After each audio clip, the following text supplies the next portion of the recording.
नमस्कार। जगतगुरु भगवान श्री कृष्ण जी के चरणों में कृतज्ञतापूर्वक वंदन करता हूँ। सनातन संस्था एवं हिंदू जनजागृति समिति की ओर से धर्म संवाद के इस विशेष कार्यक्रम में मैं कार्तिक सालुंके आप सभी का हार्दिक स्वागत करता हूँ।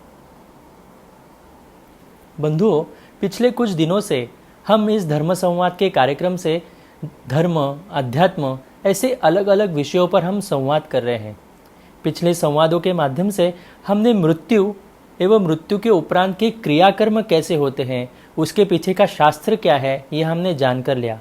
उसी के साथ श्राद्ध विधि का क्या महत्व है, श्राद्ध करने से किस प्रकार से हमें लाभ होते हैं, श्राद्ध के पीछे शास्त्र क्या है, ये भी हमने जानकर लिया।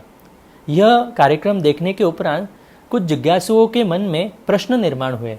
उन प्रश्नों का शंका समाधान आज के इस धर्म संवाद में हम करने वाले हैं।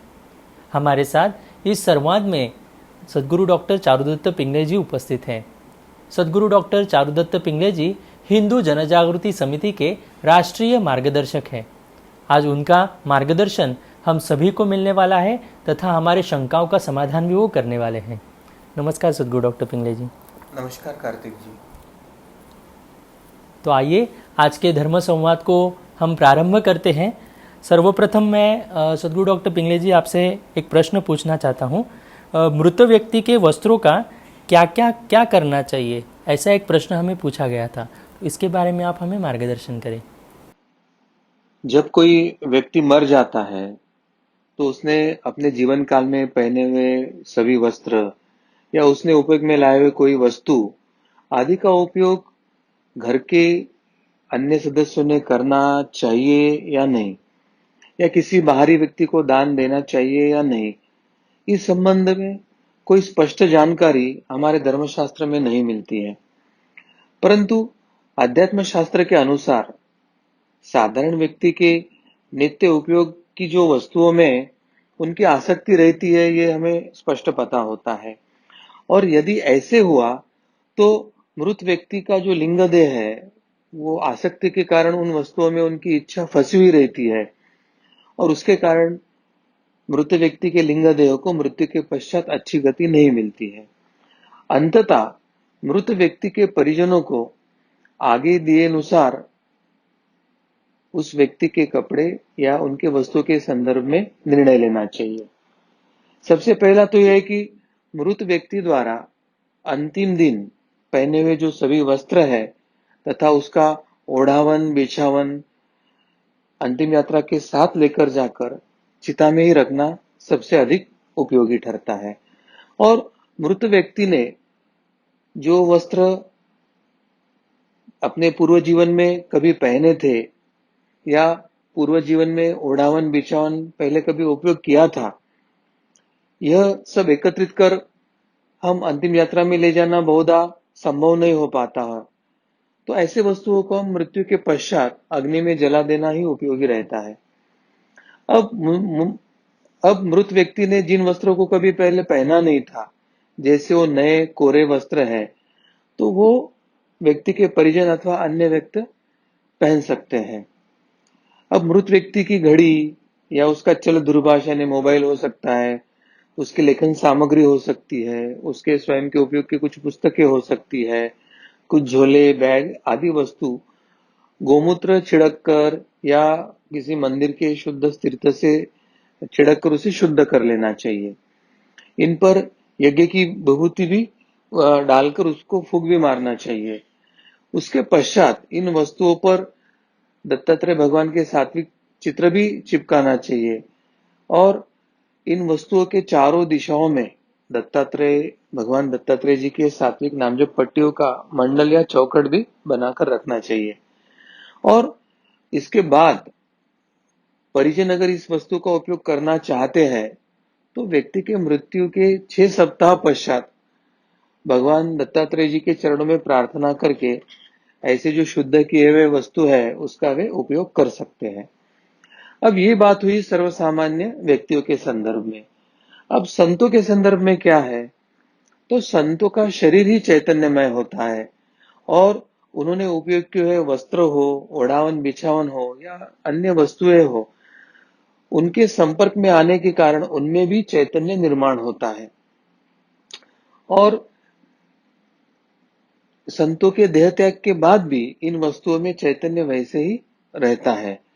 तो इस चैतन्य का लाभ परिजनों को, भक्तों को, अनुयायियों को मिले, इसलिए संतों ने ओढ़े हुए वस्त्र आदि साहित्य को एक धरोहर की भांति ही संभाले, समय समय पर उसका एक सत्संग के लिए उपयोग या कष्टों के समय, अनिष्ट शक्तियों के कष्टों के समय उससे चैतन्य ग्रहण करना चाहिए और वो एक आध्यात्मिक धरोहर है, मतलब एक पूजा सामग्री जैसे उसके तरफ ध्यान देकर उसका जतन भी लोगों ने करना चाहिए। जी, एक प्रश्न हमें इसी विषय में आया था। वो इस प्रकार से कि मृत व्यक्ति को केवल कन्या हो तो क्या वो अंतिम संस्कार कर सकती है? अंतिम संस्कार के संदर्भ में मूलतः धर्मशास्त्र क्या कहता है वो समझ लेंगे और उसके साथ ही कन्या को अगर अधिकार है या नहीं इसके बारे में भी हम समझ लेंगे। सर्वसाधारण माता या पिता की मृत्यु के बाद उनका जो शव होता है उसको मुखाग्नि देने का अधिकार पुत्र का और उसमें भी प्रथम ज्येष्ठ पुत्र का ही होता है। अब आपात की स्थिति में कन्या अंतिम संस्कार जरूर कर सकती है। पुत्र के लिए जो पितृऋण होता है उससे मुक्त होने के लिए पुत्र को वो पहले अधिकार दिया गया है, क्योंकि शास्त्रों में ऐसा उल्लेख है कि पुम नामक नरक से जो बचाता है वह पुत्र है। यानी अपने पिता को, माता को पू नामक नरक में जाने से जो बचाता है उसे पुत्र कहते हैं और अंतिम संस्कार विधिवत शास्त्रोक्त और अच्छा करने से वो नरक की गति को हम टालकर उनको हम पितृलोक में या आगे की गति दे सकते हैं। इसका अर्थ क्या है कि पुत्र के हाथों ही मुखाग्नि मिलने के बाद मृतक को स्वर्ग प्राप्ति होती है और इसलिए पुत्र का पहला अधिकार है।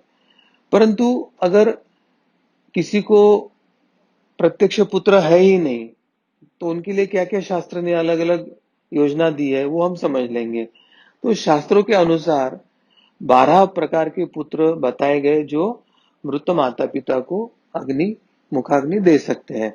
इनमें से कुछ प्रकार ऐसे हैं कि जैसे व्यक्ति के औरस पुत्र है या गोद लिया हुआ पुत्र है या भाई का पुत्र है या पुत्री का पुत्र है या पुत्र का पुत्र है या मानस पुत्र है, इत्यादि अनेक पुत्रों का उस व्यक्ति के पुत्र में ही गिनती हो जाती है। परंतु किसी मृतक का खुद का ना पुत्र हो या ना इन 12 प्रकार के पुत्र में से कोई पुत्र मुखाग्नि देने के लिए उपलब्ध हो, तो ऐसे समय में कन्या को अधिकार हो सकता है। कन्या अपने पिता के अंतिम संस्कार अग्नि देकर कर सकती है। परंतु किसी मृतक के ये 12 प्रकार के पुत्र रहते हुए भी अगर कन्या मुखाग्नि देती है तो वह शास्त्र ने अनुचित बताया है और यही कारण है कि शमशान और यह भी एक कारण है कि शमशान घाट पर हमेशा एक रजतमात्मक वातावरण, यानी दूसरी भाषा में एक नकारात्मक ऊर्जा फैली हुई रहती है। महिलाओं को शमशान घाट में जाने पर उस नकारात्मक ऊर्जा का प्रभाव और कष्ट तुरंत होता है या आसानी से हो सकता है और साथ ही शमशान के वातावरण में बीमारी फैलने की भी संभावना ज्यादा होती है। इस कारण अगर कन्या या स्त्री गर्भवती हो तो ऐसी स्थिति में अगर वो शमशान घाट जाती है तो उससे बीमारी होने की अधिक संभावना होती है। अब दूसरी जो बात है कि पुरुषों का मन और महिला का मन, ये तुलना में महिलाओं का मन जो है वो अत्यंत कोमल होता है। शमशान में जो दृश्य दिखते हैं या वहां पर जो विलाप उनको हो सकता है कि वो जोर से रो सकते हैं या तीव्रता से विलाप कर सकते हैं, तो इसके कारण वहां पर जो उपस्थित मृत व्यक्ति का लिंग देह होता है उसे भी दुख हो सकता है और अपने परिजनों का दुख देखकर उसके स्वयं के मुक्ति के मार्ग में बाधा उत्पन्न हो सकती है। ऐसी परिस्थिति वहां पर निर्माण हो सकती है। अब मृत व्यक्ति को कन्या के सिवाय अन्य कोई बंधु संबंधी सगा अगर नहीं है तो ऐसी स्थिति में कन्या को अंतिम संस्कार करने का पूर्ण अधिकार शास्त्रों ने निश्चित दिया है। इतना ही नहीं तो कन्या को अपने परिजनों का श्राद्ध तथा तर्पण करने का भी अधिकार बताया है, मगर ये जो 12 प्रकार के पुत्र जो बताए है वो अगर नहीं है तो ये जो दोनों बातें हैं वो समझकर हमने अंतिम संस्कार के बारे में निर्णय लेना चाहिए। जी, सद्गुरु डॉक्टर पिंगले जी, आपने बहुत ही महत्वपूर्ण जानकारी हम सभी को दी है। मुझे लगता है कि आप सभी के प्रश्नों का शंका समाधान यहाँ पर हो रहा है। मैं सभी से निवेदन करना चाहूँगा कि आप जो ये कार्यक्रम धर्म संवाद का देख रहे हैं, तो YouTube से आप इस चैनल को सब्सक्राइब कर सकते हैं और आपके जो परिजन हैं उनको भी ये लिंक शेयर कर सकते हैं, ताकि उन्हें भी इस शास्त्र का लाभ हो और उन्हें भी ये धर्म की शिक्षा मिले। तो आप सभी आगे ये फॉरवर्ड कर सकते हैं और साथ में वहाँ पर एक घंटी का छोटा बटन भी दिया है। यदि आप उसको अगर क्लिक करते हैं तो वहाँ पर आपको रेगुलर अलर्ट्स आएंगे। जो भी नए वीडियोस इस चैनल पर आने वाले हैं उसके अलर्ट्स आपको समय समय पर मिलेंगे। तो मेरा आप सभी से ये निवेदन है, आप इसको सब्सक्राइब अवश्य करें। हम इस संवाद को आगे भी लेकर चलते हैं। एक प्रश्न हमें ऐसे आया था कि कुछ जगह अस्थि कलश स्मशान भूमि में लॉकर में रखा जाता है, क्या यह योग्य है? आज के आधुनिक काल में अस्थि कलश शमशान भूमि में लॉकर में रखने की एक नई रूढ़ी प्रारंभ हुई है, ये निश्चित है। और ये अभी वर्तमान काल के आधुनिक विज्ञान के युग की ये जनसंख्या बढ़ने के कारण निर्माण हुई व्यवस्था होने के कारण ये अस्थि कलश लॉकर में रखे या ना रखे इसके संदर्भ में हमारे शास्त्रों में कोई विधान नहीं है, ये हमें समझ के लेने की आवश्यकता है। ये वर्तमान काल की एक आपातकालीन हो या आपात धर्म जो होता है उसके अंतर्गत की यह व्यवस्था है, ये हम समझ लेना सबसे पहला हमारा कर्तव्य है। अब शास्त्र के अनुसार मृतात्मा को आगे की गति मिलने के लिए बताए गए जो विधि है वो उसी क्रम से करना एक अनिवार्य होता है, क्योंकि वो शास्त्र ने हमें जो बताया है वही क्रम से अगर जाते हैं तो गति उत्तम मिलती है। अब दाह संस्कार के दिन अथवा मृत होने के तीसरे, सातवें अथवा 9वें दिन अस्थि संचय कर उनका विसर्जन मृत्यु के बाद 10 दिन के भीतर करना चाहिए, ऐसे शास्त्र हमें बताता है।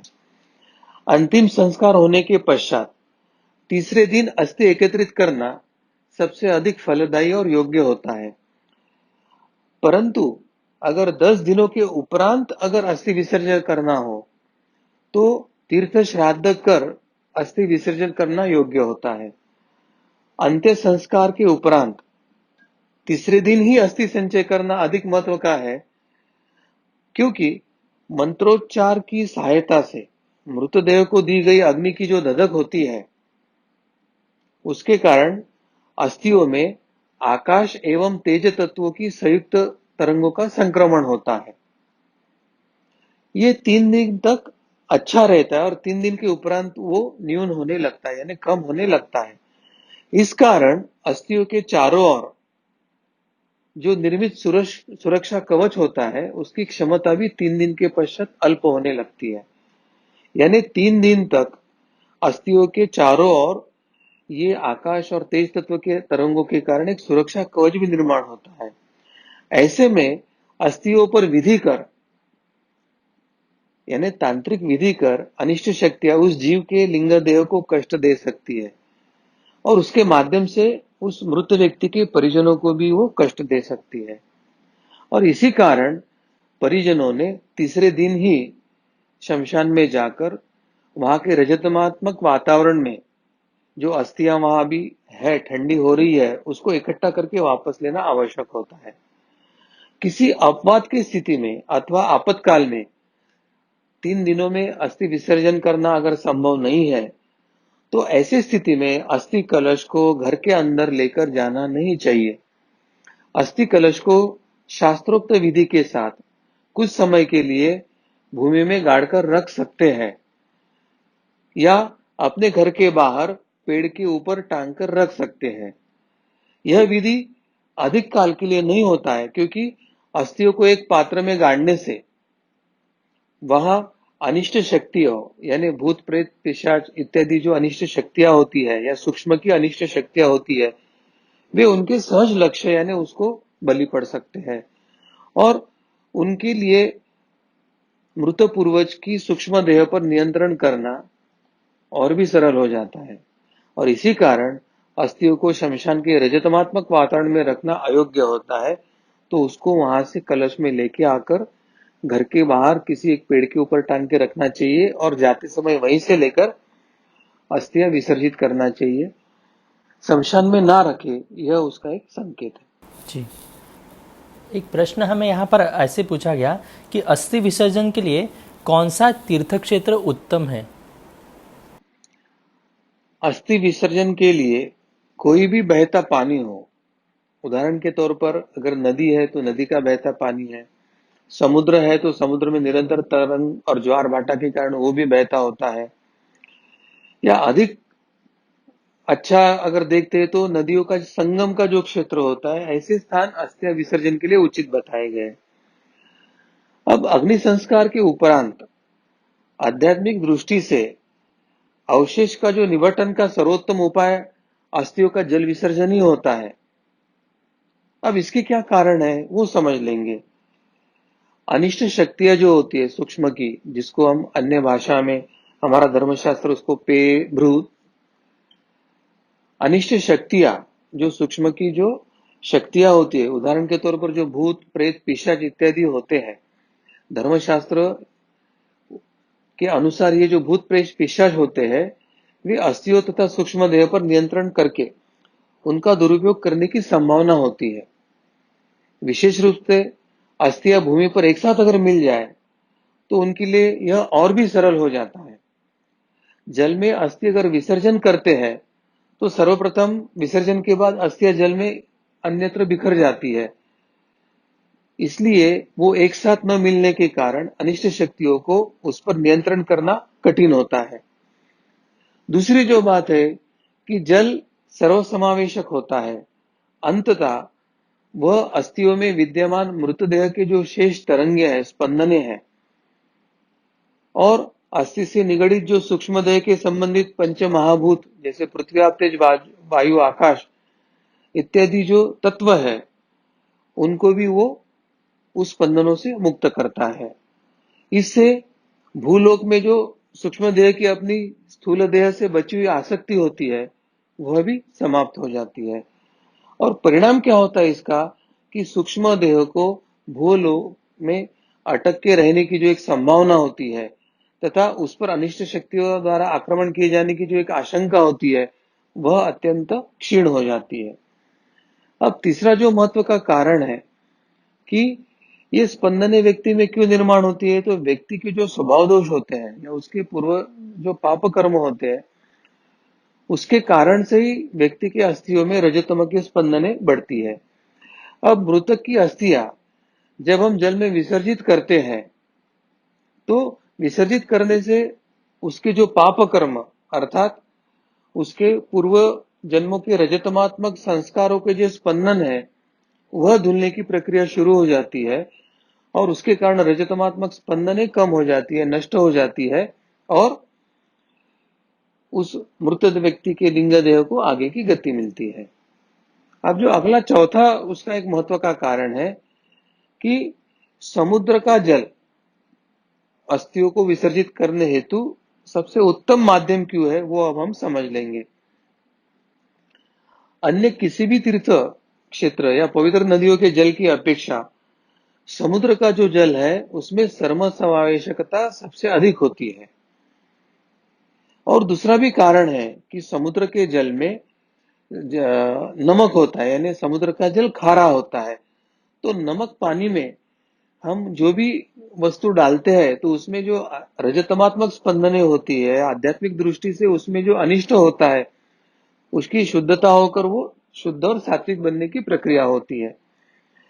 अब अन्य पवित्र जलों में कौन सा जल उत्तम है, तो अन्य प्रकारों के नदियों के जलों में हमारे जो पवित्र नदियां है उसका जल सर्वोत्तम होता है। पवित्र नदियां ने कौन से, गंगा जमुना सरस्वती कावेरी कृष्णा गोदावरी, ये जो है हमारी पवित्र नदियां है वो अधिक शुद्ध और लाभकारी होती है। इसका कारण क्या है, इसका कारण है कि पवित्र नदियों के जो जल है वो अन्य नदियों की तुलना में अधिक सत्वगुणी होती है। सत्वगुण की मात्रा अधिक होने के कारण उसमें जब अस्थियां विसर्जित होती है तो उसके रजतमात्मक स्पंदने जो है उसका उच्चाटन होता है और लिंग देहों को भूलोक में या उस पर नियंत्रण पाने के लिए जो अनिष्ट शक्तियों को जी संभावना होती है वो दोनों नष्ट हो जाती है। अब उदाहरण के तौर पर अगर हमें देखना है तो गंगा नदी का जो जल है वो बाह्यतः हमें अत्यधिक प्रदूषित लग सकता है, उसके उपरांत भी वो सर्वाधिक सात्विक है। और इसलिए ऐसी नदियों में जब हम अस्थि विसर्जन करते हैं तो उसमें हमारा जो उद्देश्य है अस्थि विसर्जन का वो पूर्णतः हमें साध्य होता है।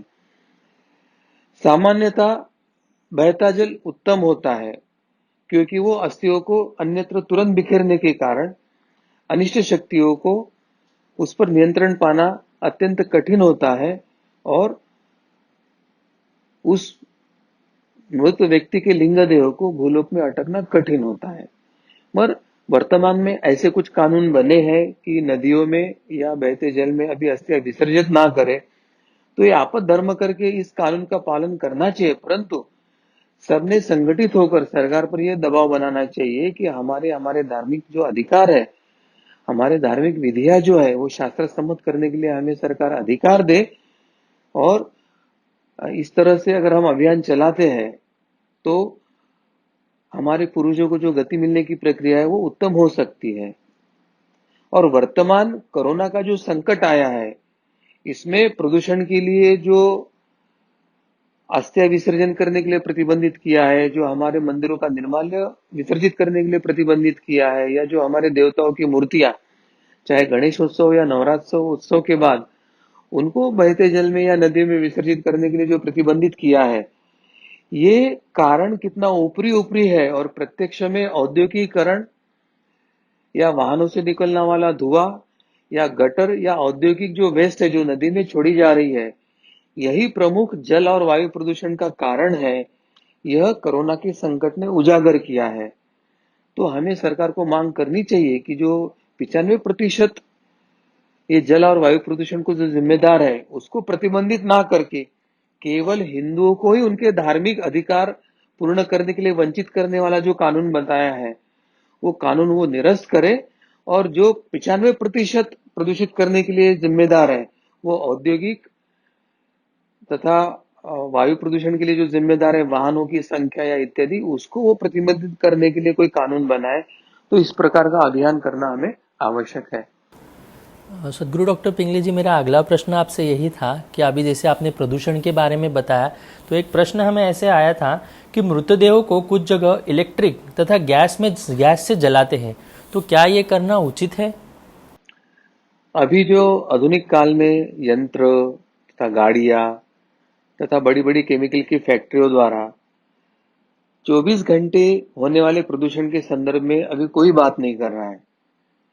मात्र ये जो वामपंथी विचारधारा से प्रभावित है या ये जो ईसाई मतपंथी है जो सेक्युलर के नाम से इस देश में एक सनातन परंपराओं को विरोध कर रहे हैं, ये सब लोग हमारे हिंदू धर्म से किए जाने वाले जो विधि विधान है उसको ही विरोध करते हैं, और उनके आंखों में हमारा ये जो अग्नि संस्कार है वह खलता है, ये हमें समझने की आवश्यकता है। उन्हें अन्य मार्गों से होने वाले प्रदूषण नहीं दिखाई देते हैं, मगर केवल अग्नि संस्कार करने से होने वाले प्रदूषण के बारे में वो चर्चा करते हैं। और इसलिए वर्तमान में कुछ जगह इलेक्ट्रिक तथा गैस वाहिनी के द्वारा अग्नि संस्कार को अभी प्राथमिकता देने की एक परंपरा या रूढ़ी शुरू हुई है। मगर इसमें हमें ध्यान देना चाहिए कि हमारे शास्त्र में केवल मृतदेह को जलाना अभिप्रेत होता है ऐसे नहीं होता है।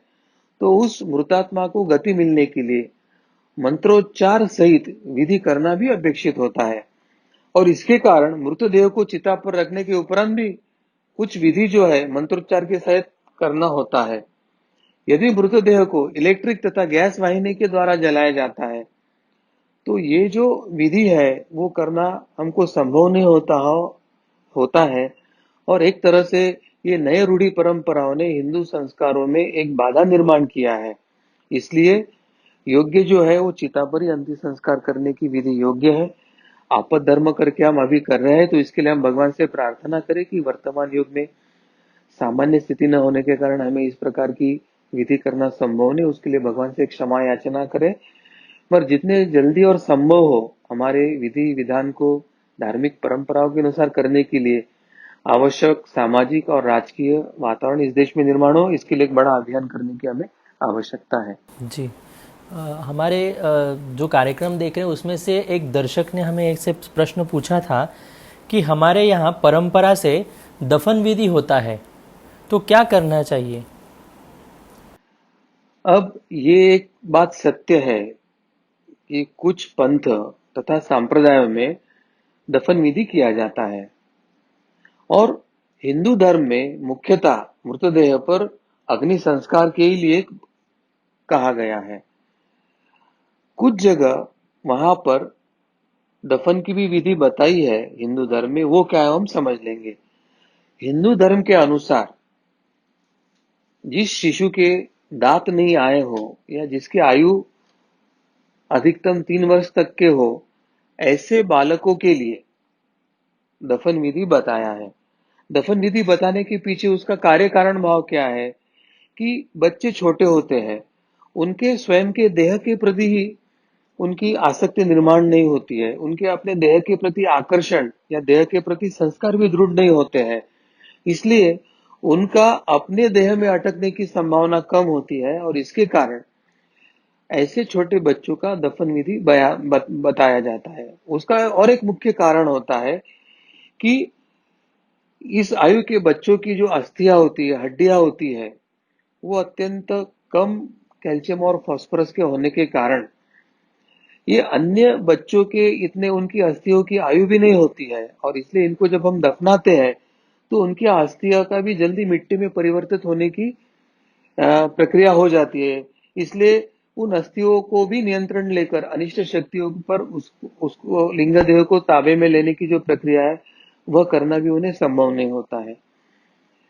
इसलिए जिनके स्वयं के देह के प्रति संस्कार दृढ़ नहीं हुआ है, जिनकी अस्थियों की क्षमता अभी पूर्णतः निर्माण नहीं हुई और वो शीघ्रता से मिट्टी में गल जाते हैं, ऐसे छोटे आयु के शिशु के लिए, बच्चों के लिए दफन विधि बताया गया है। अब सनातन धर्म में सन्यासियों को अग्नि का स्पर्श वर्जित कहा गया है, ऐसे शास्त्र है सन्यास लेते समय का। इस कारण सन्यासियों का भी दाह संस्कार नहीं किया जाता है, ये सत्य है। यह छोड़कर अन्य सभी व्यक्तियों के लिए सनातन परंपरा में दाह संस्कार ही 16वां संस्कार बताया गया है। हमारे शास्त्र भी एक तरह से वैज्ञानिक भूमिका ही प्रकट करते हैं, वो कैसे भी वो भी हमें समझने की आवश्यकता है। अगर मृतदेह को दफन किया जाए तो उसकी त्वरित विघटन करने की क्षमता पृथ्वी तत्व में नहीं होती है, वो बड़ी लंबी कालावधि में उसका धीरे धीरे विघटन करती है। जैसे सबसे पहले त्वचा मांस का गलन होता है, उसके बाद कमजोर हड्डियों का होता है और कुछ हड्डियां और अस्थियां ऐसे होती है कि जो 10, 15, 20 वर्षों तक के भी गलने की प्रक्रिया शुरू रहती है। अब शरीर के पूर्ण विघटन के लिए कई वर्ष लग जाते हैं और सड़ रहे जो मृत शरीर से जो दूषित वायु निकलते हैं उसके स्पंदन अत्यंत नकारात्मक होते हैं। इससे क्या होता है कि जहां हम दफन करते हैं वहां निकटवर्ती वातावरण में तमोगुण अत्यंत बढ़ जाता है और तमोगुण बढ़ने के कारण वातावरण में जो अनिष्ट शक्तियां है, इन नकारात्मक स्पंदनों की तरफ वो आकृष्ट होती है और मृत व्यक्ति के शरीर के आसपास के वातावरण में उनको प्रवेश भी करना आसान हो जाता है। और एक बार उन्होंने वो मृतदेह के वातावरण में प्रवेश किया तो अनिष्ट शक्तियों को मृत व्यक्ति के सूक्ष्म देह को नियंत्रण प्राप्त करना भी उनको आसान हो जाता है और इस कारण व्यक्ति को मृत्यु के पश्चात की जो गति है वह ना मिलना और वो व्यक्ति अनिष्ट शक्तियों के गुलाम बन जाना, इस प्रकार की स्थिति निर्माण हो जाती है। और इसीलिए सनातन धर्म परंपरा ने अपने शास्त्र में अग्नि तत्व का आधार लेकर मृतदेह का अग्नि संस्कार करने को बताया और अग्नि संस्कार के माध्यम से उसके स्थूल देह की जो चमड़ी, मांस या जो हड्डियां है वो अधिकतम अग्नि संस्कार में ही गलाकर और फिर उसके अस्थियों को विसर्जन करने की विधि विधान बताया है। तो हमारी जो परंपराएं हैं ये धर्मशास्त्र ने हजारों वर्ष से लाखों वर्षों से बताए और उससे हम चल रहे हैं। मगर वर्तमान जो जनसंख्या बढ़ना या अभी जो आधुनिक विज्ञान के प्रभाव से कुछ नए जो गैस वाहिनी या विद्युत वाहिनी में एक दाह संस्कार की प्रक्रिया शुरू है, वो कितनी ऊपरी ऊपरी है और हमारे धर्मशास्त्र कितने प्राचीन और उपयोगी है, कितने वैज्ञानिक है, यही हमको इस पर से पता चलता है। जी। गुरु डॉक्टर पिंगले जी, एक प्रश्न हमें ऐसे पूछा गया था कि कुछ स्थानों पर अंतिम यात्रा में राम नाम सत्य है कहा जाता है, तो क्या वह योग्य है? देखिए कार्तिक जी, इसके संदर्भ में हमारा शास्त्र क्या कहता है या वो हमें क्या दिशा है, ये हमें समझ लेने की आवश्यकता है। अंतिम यात्रा में अपने अपने क्षेत्र की परंपरा के अनुसार देवताओं का नाम स्मरण किया जाता है, ये हमें पता है। और ये नाम स्मरण करना अत्यंत लाभदायक है, यह भी हमें समझ लेने की आवश्यकता है। किसी जगह पर राम नाम सत्य है ऐसा कहा जाता है, तो किसी जगह पर श्री राम जय जय राम ऐसे भी कहा जाता है। मगर इसके पीछे का उद्देश्य यही है कि अंतिम संस्कार की विधि के लिए जाते समय देवता का नाम स्मरण करने से जो सात्विकता निर्माण होती है और नाम में से जो शक्ति निर्माण होती है, तो उसका परिणाम यह होता है कि नकारात्मक शक्तियां उस अंतिम यात्रा में सहभागी जो लोग हैं उनको जो कष्ट देने की संभावना है वो उनको कष्ट नहीं देती है।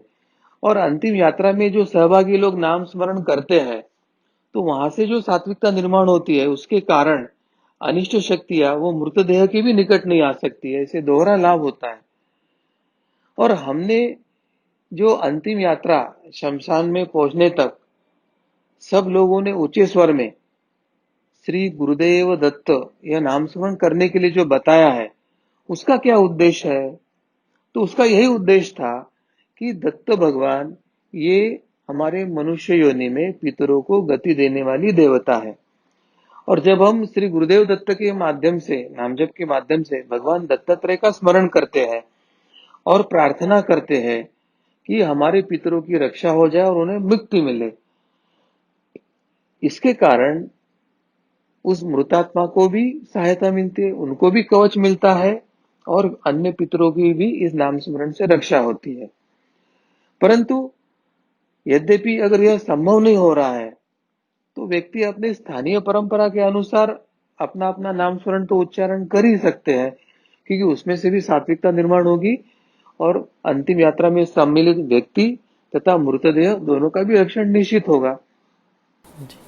इससे यही ध्यान में आया सदगुरु डॉक्टर पिंगले जी कि नाम जप क्यों करना चाहिए वो पहले हमें समझ कर लेना होगा, फिर आप आपके श्रद्धा के अनुसार आप जिसका भाव आपके है तो उस देवता का नाम जप कर सकते हैं। यही आपके मार्गदर्शन से हमें ध्यान में आया। एक प्रश्न हमें ऐसे पूछा गया है कि मृतदेह के नाक में रुई क्यों डालते हैं, तो उसके बारे में आप हमें बताएं। हमारे नाक कान या जो मुख है या ऐसे शरीर के नवद्वार होते हैं और इन द्वारों से बाहर का वायु अंदर प्रवेश करती है और अंदर की वायु बाहर निकलते हैं, तो ये शरीर के नवद्वार होते हैं। अब मृत्यु के बाद मृतदेह से बाहर निकलने वाली जो दूषित वायु है उसको रोकने के लिए तथा वो मृतदेह में बाहर से कोई वायु मृतदेह में प्रवेश ना करे, ये दोनों उद्देश्य से मृतदेह के नाक और कान में रुई यानी कपास भरा जाता है। अब बाहर का वायु अंदर क्यों नहीं आना चाहिए? तो बाहर का वायु अगर अंदर आता है तो उससे मृतदेह फूलता है और वजन में भी भारी होता है, तो अंतिम यात्रा में उसको उठाकर घर से शमशान घाट ले जाने तक के जो प्रक्रिया में है वो एक कष्टदायी प्रक्रिया हो सकती है। और अंदर का वायु बाहर क्यों ना निकले? क्योंकि अंदर का वायु अभी शरीर सड़ने के कारण वो दूषित होता है, रजतम स्पंदन युक्त होता है। वो अगर बाहर आता है तो शरीर के आजू बाजू में रजतमात्मक वातावरण निर्माण होता है, तो वो भी अनिष्ट शक्तियों को आकर्षित कर सकता है। तो दोनों बातें ना हो इसके लिए कान या नाक में रुई डालने की एक विधान अभी चलता है। मगर इसमें अधिक स्पष्टता से अगर हम शास्त्र जान लेते हैं तो हमारा शास्त्र यही बताता है कि मृतदेह के कान एवं नाक में कपास या रुई रखने के स्थान पर अगर हम तुलसी दल रखते हैं तो वो अधिक लाभकारी और अधिक सात्विक होता है। तुलसी दल के कारण नाक तथा कान द्वारा सूक्ष्म वायु जो वातावरण में फैल सकता है उसे रोकना भी संभव होता है, और या वो अगर वो बाहर थोड़ा सा जा भी रहा है तो उसका शुद्धिकरण भी होता है। तथा तुलसी दल से कारण वातावरण का भी, वायु और वातावरण दोनों की शुद्धि होती है। तो इसलिए कपास या रुई के बजाय नाक और कान में तुलसी दल रखना आध्यात्मिक दृष्टया अधिक लाभकारक है, यह हमें समझ लेना चाहिए। जी। सदगुरु डॉक्टर पिंगले जी, एक प्रश्न हमें पूछा था, वो इस प्रकार से कि मृत्यु के उपरांत दीप कहाँ पर जलाकर रखना होता है और कितने दिन तक यह दीप लगाकर हमें रखना है, ऐसे एक प्रश्न था। प्राण त्याग करते समय व्यक्ति के देह से निकले हुए प्राण, उपप्राण मृत्यु स्थल पर बद्ध होते हैं और उसके बाद व्यक्ति का देह निष्प्राण होता है। इसलिए व्यक्ति के वासनामय कोश से संबंधित जो रजतमात्मक यानी जो अनिष्ट जो तरंगे है या स्पंदने है, उनका वहां पर एक गोलाकार वेगवान भ्रमण वहां पर शुरू रहता है, और वह जो भ्रमण है वो व्यक्ति के मृत्यु स्थान पर ही आरंभ हो जाता है। और इस भ्रमण कक्षा में अगर अन्य कोई जीव परिजन उसमें प्रवेश करते हैं तो उनको वहां पर कष्ट होने की संभावना अधिक होती है। और इस प्रकार के कष्ट से बचने हेतु व्यक्ति का मृत्यु जिस स्थान पर होता है उसी स्थान पर गोमय से उसको लेप कर वहां पर दीप जलाना चाहिए, ऐसे शास्त्र बताता है। परंतु यदि किसी व्यक्ति का मृत्यु स्थान घर में नहीं है, उदाहरण के तौर पर किसी का अस्पताल में मृत्यु होता है तो किसी का रास्ते पर हो सकता है, कहीं पर भी मृत्यु हो सकता है, तो फिर दीप कहाँ रखे? तो अस्पताल या अपघात की जगह से व्यक्ति को जब उठाकर घर में आने के बाद जिस स्थान पर वहां रखा जाता है उसी स्थान पर दीप जलाना योग्य होता है, और इस स्थान पर एक ही दीप जलाने की आवश्यकता होती है। और मृतदेह उठाने के उपरांत भी यह दीप अगले 10 दिनों तक वहां पर निरंतर जलाए रखना चाहिए। सबसे महत्व की बात क्या है कि यहाँ पर जो हम दीप जलाते हैं उस दीप की जो ज्योति का मुख है वह दक्षिण की ओर यानी यम की दिशा की ओर रखना चाहिए, क्योंकि इस दिशा से मृत्यु की देवता यम है उसका वास होता है। और दीप जलाकर हम उनके चरणों में यही प्रार्थना करते हैं कि हमारे जो मृत परिजन है उनको आप आपके चरणों में स्थान दें। तो दीप जलाने के बाद क्या प्रार्थना करना चाहिए कि हमें यम देवता से यह प्रार्थना करना चाहिए कि आपसे आने वाले जो तेज तत्व की जो तरंगे हैं या स्पंदने हैं वो इस ज्योति की तरफ आकर्षित हो, और उससे प्रक्षेपित जो तरंगे हैं वो वास्तु में अभी जो मृत व्यक्ति के जो रजतमात्मक स्पंदने हैं या तरंगे हैं उसके संचार पर अंकुश लगाए, उनका विघटन करे और उनको मृत्योत्तर अच्छी गति मिले। इस प्रकार से हमें प्रार्थना करनी चाहिए। प्रार्थना से दीप की ज्योति में तेज तत्व की तरंगे कार्यरत होती है, और यह यमलोक से यम देवता से आने वाले तेज तत्व की जो तरंगे हैं वो उस स्थान पर जो गोलाकार भ्रमण करने वाली मृत व्यक्ति के रजतमात्मक यानी जो अनिष्ट तरंगे हैं उनका वो समूल उच्चाटन करती है। और इसके कारण अगर आप निरीक्षण कर पाते हो तो मृत्यु के बाद जो पहले 5 दिन है उन 5 दिनों में उस ज्योति में अधिक हलचल हमें दिखाई देती है। इससे हमें ज्योति की उस कार्यमान अवस्था का बोध होता है, यम देवता से आने वाले लहरी का कैसे कार्य चल रहा है उसका हमें बोध होता है। तत्पश्चात लगभग 7वें दिन के उपरांत वो जो ज्योति है वो शांति से जलना शुरू होती है। इसका अर्थ अभी उस वास्तु में और उस स्थान पर जो अनिष्ट तरंगे वहां पर स्पंदने जो गोलाकार भ्रमण कर रही थी है वो विघटित हो गई, ऐसे उसका अर्थ होता है। ज्योति का शांति से जलना, यह उस मृत व्यक्ति के अच्छे गति मिलने के संकेत है। उससे संबंधित जो रजतमात्मक स्पंदन है उसको नष्ट होना, अल्प होना, इसका संकेत है। और इसलिए यह ज्योति भी हमें मृत्यु के पश्चात हमारे परिजनों के मृत्युत्तर गति के संदर्भ में एक संकेत करते हैं, ऐसे हमें समझने की आवश्यकता है। जी। सदगुरु डॉक्टर पिंगले जी, इसी दीप से संबंधित ही अगला प्रश्न भी मैं पूछना चाहूँगा आपसे कि मृतदेह के यहाँ पर मिट्टी का दीप लगा सकते हैं क्या? शास्त्र के अनुसार मृतदेह के यहाँ पर गेहूं के आटे के गोले पर दीप जलाकर रखने के लिए कहा गया है। अब आटे के कारण क्या होता है, ज्योति की ओर, यम देवता की तरफ से दक्षिण दिशा की ओर से जो तेज तत्व की तरंगे आ रही है, वो अधिक आकर्षित होकर उस दीप के स्थान पर वो टिकी रहती है और वहां टिकी रहकर वो आवश्यकता अनुसार धीरे धीरे वहां से दूर तक प्रक्षेपण भी उसका होता है। इससे परिणाम क्या होता है कि इससे जो पाताल की जो अनिष्ट शक्तियां है, वो जो वहां पर बाधाएं निर्माण करती है या मृतदेह को नियंत्रित करने की जो प्रक्रिया करना चाहती है, ऐसी सभी संकट या बाधाओं की संभावना धीरे धीरे कम होते जाती है और मृतदेह की जो आगे की गति की जो विधि विधान है, वो प्रक्रिया निर्विघ्न रूप से संपन्न होती है। अब रजतमात्मक तरंगों के समूल उच्चाटन के कारण, यानी मृतदेह से जो प्रक्षेपित होने वाले कष्टदायक जो स्पंदने हैं, उनके उच्चाटन के ही कारण मृत व्यक्ति ना तो भूलोक में अटकता है, ना वो अनिष्ट शक्तियों के नियंत्रण में जाता है। व्यक्ति की मृत्यु हो जाने पर उसके पंचमहाभौतिक जो शरीर जो अचेतन हो जाता है, उसमें उस समय केवल आत्मज्योत प्रज्वलित रहती है और इस प्रतीक के स्वरूप में उस दीप में एक ही बाती लगाई जाती है। ये अब ऐसी स्थिति हो सकती है कि आटे के गोले पर किसी को दीप जलाना संभव नहीं है, तो ऐसे इसमें आपद धर्म करके मिट्टी के दिए का उपयोग हम कर सकते हैं, परंतु अगर संभव है और प्राधान्य है तो आटे का ही दीप बनाकर वहां जलाना चाहिए। जी। एक प्रश्न हमें इस संदर्भ में आया था कि 13वीं में भोजन करवाने का क्या शास्त्र है?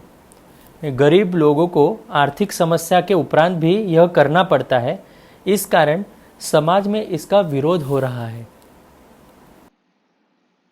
मृत्यु के 13वें दिन पाथेय श्राद्ध कर निधन शांति विधि करना चाहिए। वर्तमान में यह विधि 12वें दिन को भी की जाती है, परंतु शास्त्र क्या बताता है कि 13वें दिन की विधि से लिंग देह पृथ्वी की वातावरण की कक्षा भेद कर वह आगे की गति के लिए प्राप्त करता है। अब लिंग देह को गति प्राप्त होना अर्थात परिजनों से सर्व रिश्ते व बंधन टूटना और लिंग देह या मृत व्यक्ति का ईश्वर से नाता जुड़ना, ऐसा वो संकेत होता है। अब प्रत्यक्ष स्थूल देह से संबंधित आसक्ति छूटकर ईश्वर की ओर जाने की उत्कंठा लिंग देह में निर्माण होती है और एक तरह से उसके आगे की गति की प्रक्रियाएं आनंदमय होती है और इस आनंदमय प्रक्रिया का शास्त्र समझकर हमारे परिजनों को आगे की अच्छी गति मिली है, यह जानकर उस दिन अपने आप्त मित्र परिवारों को बुलाकर मीठा भोजन खिलाने का एक संकेत मात्र शास्त्र हमारे धर्म ने बताया है। क्योंकि मृत्यु के पश्चात 12 दिन तक के एक शोक वियोग का वातावरण रहता है और वो 12 दिनों में बाहर के लोग अपनी संवेदनाएं या सहानुभूति प्रकट करने आते हैं, परंतु 13वें दिन अच्छी गति मिलने के आनंद में जो लोग संवेदना या सहानुभूति प्रकट करने आए थे, तो उनको आश्वस्त करने की अब हमारे परिजनों को आगे की गति मिली है और उनको बुलाकर मीठा खिलाने का ये विधान होता है। यह जो है क्रम 16वें संस्कार का, वो 13 दिन में जिस जैसे बताया वैसे पूर्ण हो जाना चाहिए, ताकि भावनावश जो घर का शोक का वातावरण है वो अनावश्यक लंबी अवधि तक ना खींचा जाए और हमें पता चले कि अब उनको आगे की गति मिली है और हमको अभी अपने उर्वरित जीवन की आगे की जिम्मेदारियों के लिए कार्यान्वित होना है। तो अपने कर्तव्य की ओर पुनः ध्यान देना हमको आरंभ करना अपेक्षित है 13वें दिन के बाद। अब क्या है कि मृतक के शरीर से अशुद्ध कीटाणु भी निकलते हैं, इसलिए मृत्यु के उपरांत घर की सफाई करना भी आवश्यक होता है। दीवारों की पुताई हो, जमीन की धुलाई हो या लिपाई हो, वस्त्रों को गर्म जल से धोना हो या घर की अन्य वस्तुओं की घिसाई हो, ये जो कुछ है वो सभी हमको ये करने की आवश्यकता है ताकि कोई अंश वो अछूता ना रहे। अब शास्त्र के आचरण को छोड़कर अभी दिखावे का युग आया है, ऐसी स्थिति है। इस कारण 13वें दिन को भी एक बड़े समारोह के जैसा अपने आर्थिक या सामाजिक शक्ति प्रदर्शन का माध्यम मानकर उसको बड़े पैमाने पर मनाना चालू हुआ है। उसकी निमंत्रण पत्रिका क्या छापी जाती है और खाने में अधिक व्यंजन क्या बनाए जाते हैं, इसकी ना तो शास्त्र के मुताबिक आवश्यकता है, ना तो ये उद्देश्य की पूर्ति करता है। अब इसका परिणाम क्या हुआ है कि जो सर्वसामान्य परिवार है या गरीब परिवार है, उनको इस तरह के बड़े कार्यक्रम मृत्यु के पश्चात करके आर्थिक बोझ उठाना संभव नहीं होता है और कुछ गरीब परिवारों को तो 13 दिन प्रतिदिन जो रोजंदारी के लिए जाना पड़ता है, उसका उनको इनकम जो होता है वो आय भी उनको नहीं मिलती है, तो उनके मन पर एक दबाव सा निर्माण होता है कि ये विधि हम कैसे करें। वास्तविकता में यह बड़प्पन दिखाना या अनावश्यक खर्चा करना ऐसे शास्त्र में बिल्कुल अपेक्षित नहीं है। शास्त्र ने हमें ऐसा बिल्कुल बताया नहीं है। तो हम एक संकेत स्वरूप छोटी सी मिठाई लाके अपने कुछ परिजन या मित्रों को बांटकर ये विधि हम आनंद से खुशी से संपन्न कर सकते हैं, मगर ये शास्त्र में समझ में आना चाहिए कि आज हमारे परिजनों को आगे की गति मिलने के कारण उस खुशी में हम ये कर रहे हैं, अब दुख करने का समय हमारा खत्म हुआ है। मगर ये बातों पर ऐसे हम बंधन नहीं डाल सकते, उसके लिए हमें एकत्रित होना पड़ेगा, संगठित होना पड़ेगा। ये शास्त्र और विधि विधान जो है वो धर्मशास्त्र और धर्म सत्संग लेके समाज को बताना पड़ेगा, उनमें जागृति करना पड़ेगा। पहले हमारे आचरणों से हम उनके सामने एक नया उदाहरण खड़ा करना पड़ेगा और इस तरह का जब हम अभियान चलाएंगे तो जागृति के आधार पर ही हम ये जो गलत रूढ़ी परंपरा है उस पर हम मात कर सकते हैं। कार्तिक जी। जी, सदगुरु डॉक्टर पिंगली जी, आपने अभी जैसे कहा तो मैं सभी दर्शकों को ये बताना चाहूँगा कि यदि आप इस प्रकार का धर्म का कार्य करना चाहते हैं, अगर आप इच्छुक हैं, तो आप अवश्य हिंदू जनजागृति समिति या सनातन संस्था से अवश्य संपर्क कर सकते हैं। हम आपकी पूर्णता से सहायता करेंगे। यदि आप किसी भी प्रकार का धर्म कार्य में योगदान देना चाहते हैं तो हम आपके साथ कार्य करने हेतु तत्पर हैं। मैं अगला प्रश्न आपसे पूछना चाहूँगा, मृत्यु के बाद मराठी में मुंजा या ब्रह्मचर्य व्रती ऐसे कहा जाता है, तो ये क्या होता है? ऐसे एक प्रश्न हमें पूछा गया है। हमारे जो 16 संस्कारों में जो एक 9वां संस्कार होता है उसे उपनयन संस्कार कहते हैं। उपनयन का जो प्रचलित जो नाम है वो जनेऊ धारण करने का संस्कार ऐसे भी कहा जाता है। उपनयन संस्कार का अर्थ क्या है कि ये संस्कार के माध्यम से हमारा जो अभिभावक होता है, बच्चा होता है, उसको गायत्री मंत्र सिखाने हेतु माता पिता उसे गुरु या शिक्षक के पास लेके जाना अपेक्षित होता है और उसके संदर्भ में ये जो संस्कार होता है वो 9वां संस्कार होता है। अब नयन इस शब्द का अर्थ आग भी है। उपनयन अर्थात अंतःचक्षु, यानी गुरु के यहाँ जाकर साधना, धर्मशास्त्र जानकर जिसके अंतःचक्षु जागृत होने की प्रक्रिया शुरू होने वाली है, वो संस्कार यानी उपनयन संस्कार ऐसे भी शास्त्र बताता है। तो जिस विधि से अंतःचक्षु खुलने लगते हैं, खुलने में सहायता होती है, ये आध्यात्मिक दृष्टि से उपनयन संस्कार है। अब उपनयन विधि में मुंज नामक एक घास होता है, उसे उस अभिभावक के कमर पर बांधते हैं और ये विधि में उसको जनेऊ धारण की प्रक्रिया करते हैं और इसलिए मुंज, मराठी में मुंज ऐसे भी कहते हैं। जिनका जनेऊ धारण करने की विधि हो जाती है उसे बटु, मुंजामणि, ब्रह्मचारी इत्यादि अनेक नामों से जाना जाता है। इस संस्कार के उपरांत बटु को ज्ञानार्जन या विद्यार्जन के हेतु गुरु में भेजा जाता है।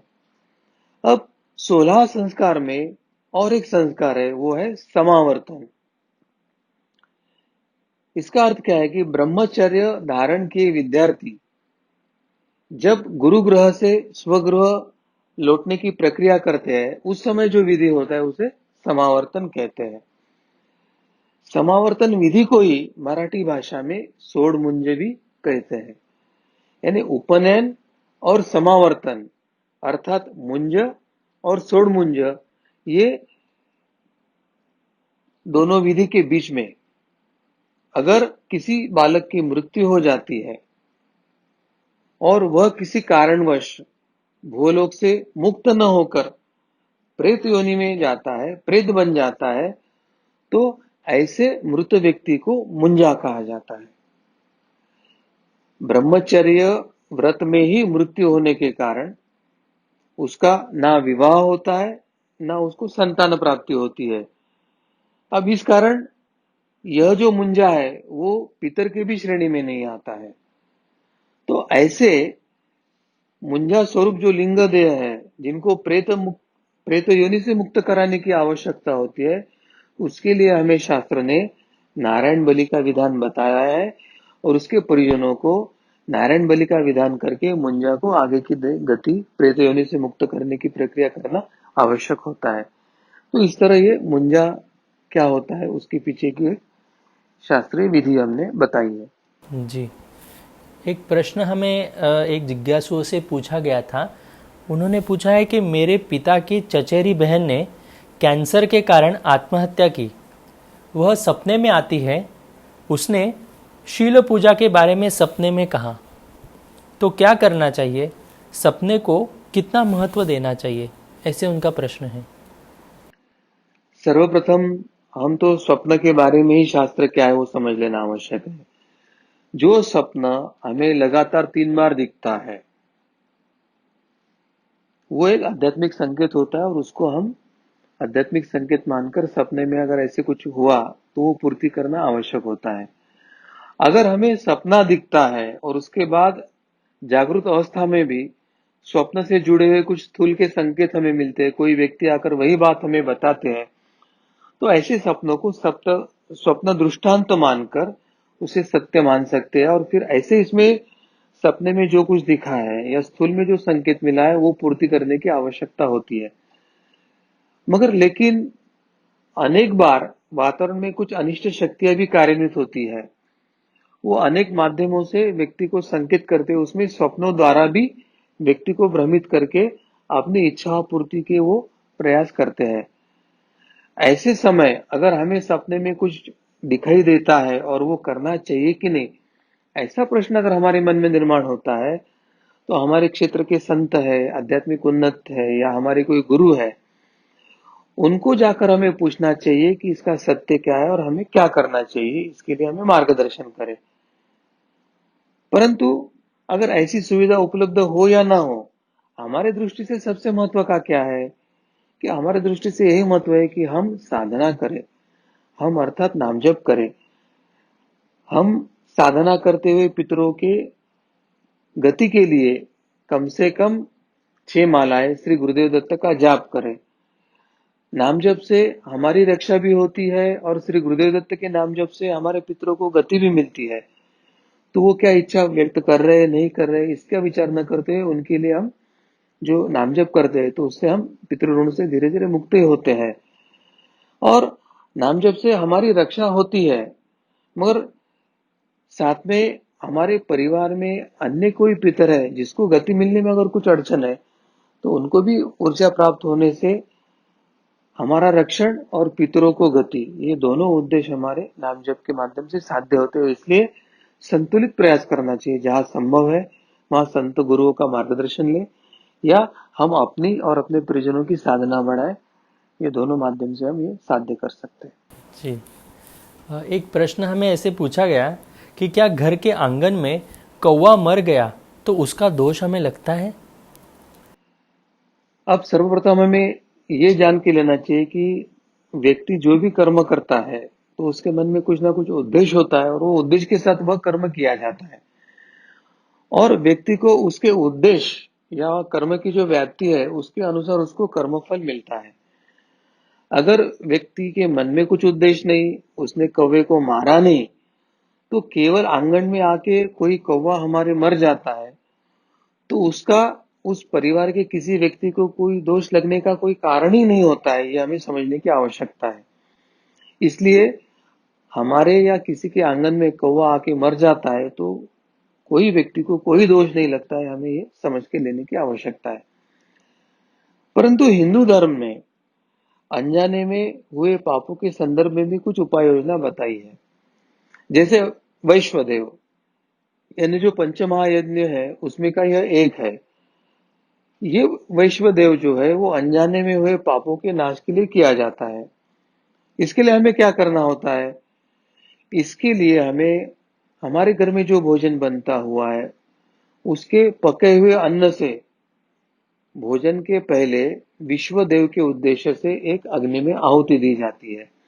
वो आहुति अगर हम देते हैं और वैश्व देव का यज्ञ हम करते हैं तो अनजाने में भी अगर हमसे कुछ पाप हुआ है तो उसका परिमार्जन होता है, उसके फल को नष्ट करने की प्रक्रिया होती है। तो शास्त्र ने हर समस्या के लिए हमें उत्तर दे के रखा है, ये हमें जानकारी लेना आवश्यक है। जी। अगला प्रश्न मैं आपसे पूछना चाहूँगा कि एक जिज्ञासु ने ऐसे बताया कि गया में जाकर श्राद्ध करने के उपरांत क्या पितृपक्ष में श्राद्ध करना हमें आवश्यक है? देखो, गया तीर्थ के बारे में गरुड़ पुराण में क्या कहा है वो हमें सर्व पहले समझ के लेने की आवश्यकता है। गरुड़ पुराण का श्लोक कहता है, गया श्राद्धात प्रमुच्यन्ते पितरो भवसागरात गदाधरानुग्रहेण ते यान्ति परमाम गतिम। इसका अर्थ है कि गया में श्राद्ध करने मात्र से पितर यानी परिवार में जिनकी मृत्यु हो चुकी है वह संसार सागर से मुक्त होकर गदाधर अर्थात भगवान विष्णु की कृपा से उसे उत्तम लोक की यानी विष्णु लोक की प्राप्ति होती है। अब गया तीर्थ का महत्व तो भगवान राम ने भी स्वीकारा था। वे स्वयं अपने पितरों को तर्पण एवं पिंडदान के लिए सपत्नीक सबंधु गया आए थे। परंतु यहाँ पर हमें एक महत्व की बात ध्यान रखने की आवश्यकता है। पितृदोष से मुक्त होने के लिए केवल तीर्थों में शास्त्रोक्त विधि करने से हमें पूर्ण फल नहीं मिलेगा। हमें ये विधि करने वाले आचार्य भी सात्विक चाहिए। विधि के लिए जो संकल्प करने वाले महापुरुष है वो संकल्प भी हमें श्रेष्ठ ही चाहिए। अगर ये दोनों बातें होती है तो विधि का पूर्ण फल प्राप्त होता है तथा हमारे और पितरों के जो लेन देन होते हैं उसका हिसाब भी समाप्त होने के कारण पितरों को भी आगे की गति मिलती है और हमें भी पितृऋण से मुक्ति मिलती है। और किसी भी पितृ इसी कारण हम किसी भी तीर्थ क्षेत्र में विधि करते समय पितृदोष से मुक्ति का प्रारंभ होता है। पितृदोष से पूर्ण मुक्ति के लिए हमें पितृपक्ष में नित्य कर्मों से भी नियमित श्राद्ध तथा भगवान दत्तात्रेय की साधना करने की आवश्यकता होती है। तो तीर्थ क्षेत्र का अपना महत्व है, पितृपक्ष जो 15 दिन होते हैं उसका एक अपना महत्व है और सबसे महत्व की है कि हम जो साधना करते हैं और साधना के साथ प्रतिदिन श्री गुरुदेव दत्त का जो नाम जप करके हम पितरों को गति देने के लिए नित्य नाम जप करते हैं, ये सभी की अधिक आवश्यकता है ऐसे मुझे लगता है। जी। एक प्रश्न मैं आपसे पूछ रहा हूँ कि क्या घर में त्रिपिंडी श्राद्ध कर सकते हैं? ऐसे एक जिज्ञासु ने हमें प्रश्न पूछा था। नहीं, हम घर में त्रिपिंडी श्राद्ध नहीं कर सकते।